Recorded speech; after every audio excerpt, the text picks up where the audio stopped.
This is Angela with Danceable Thoughts, and I'd love to give you some insights from my experiences with working with triangles. So if you've got this little card or you have a handout that has this on here, you'll see that down one edge I have the numbers to make perfect triangles.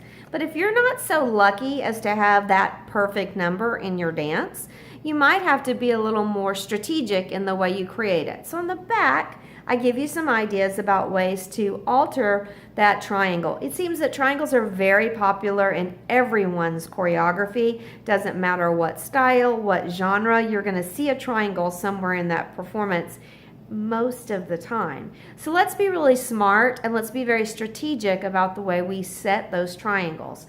So if you've got a triangle that doesn't match these perfect numbers, you could do something like blunt the corners. So instead of having a single point, you have a double point. Visually, that's still going to give you great impact. I actually love sometimes when the front point is only 2, and then the second group can move in and out of it to give it a sense of expanding and contracting. I love that as a choreographic device to create visual interest and impact.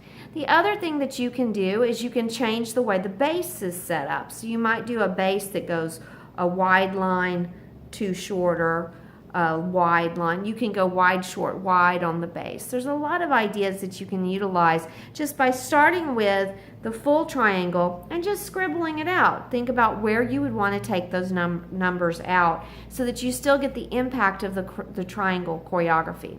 I also talk a little bit about how I build my triangles. I talk to my dancers about lines going side to side and files going front to back, and a phrase that a lot of people have borrowed from me. This doesn't have to be just in the triangles, it can be any forms. Is teaching alignment from the dancer's sternum to the dancer in front of them, their backbone. Sternum to backbone. That's a lot different than just saying get in line, because shoulders are different widths, that type of thing. So when you think about that center line of the body, sternum to backbone, it really helps them understand alignment. And there's another thing that I love to teach, and I talk about primary diagonals. Primary diagonals are the ones in any form, but especially of course in a triangle, that go from the outermost corners in towards the center. I teach my dancers to really rely on primary diagonals because I think of that from the point of view where the judging panel is most often center and sometimes a little bit up. That they're going to visually watch the choreography from that angle. They're going to be seeing it from that perspective. And so teaching dancers not just to think line side to side or even those files front to back, but working those diagonals, it creates a very three-dimensional awareness, which makes our dancers just that much smarter. I love the idea, if you follow down here, about finding your opposites. So when you're working in a space, I often tell the students, okay, let's divide this form in half. Think about dissecting it. Look across and see who your opposite is. And then you can make sure that their spacing is also the same. So awareness is not just with the girls or dancers on either side of you or in front and back of you, but someone who's on the opposite side of the form. Many of our performance venues here in Texas are in gymnasiums that have markings on the floor, so we could utilize those markings. Just like if you're on a stage and you have, a center mark, half marks, quarter marks, those types of things, you want to make sure that people are working in a symmetrical fashion. So teaching groups of dancers to find their opposites is a really great way to do that. I also talk a little bit, if you go down, it's about smart edges.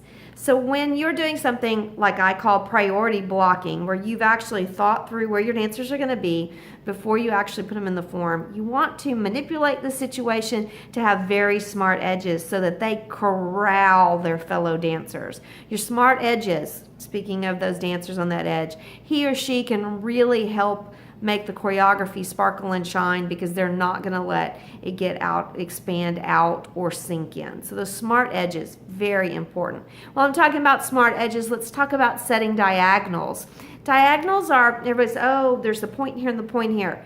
They're great. Those are our anchors. But the most important person in a diagonal is usually the second dancer, because the second dancer sets, to use a math term, sets the slope or sets the angle.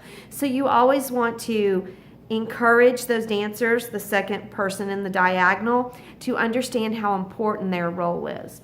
So working down this card, we've kind of got to that. I said the forms within the forms. That's one more thing that I love to do. I like to choreographically I used to call them pop-ups, whether it was a block or a triangle. I would love for forms to pop up and be spotlighted in parts, in the choreography, in the texturing, and the layering.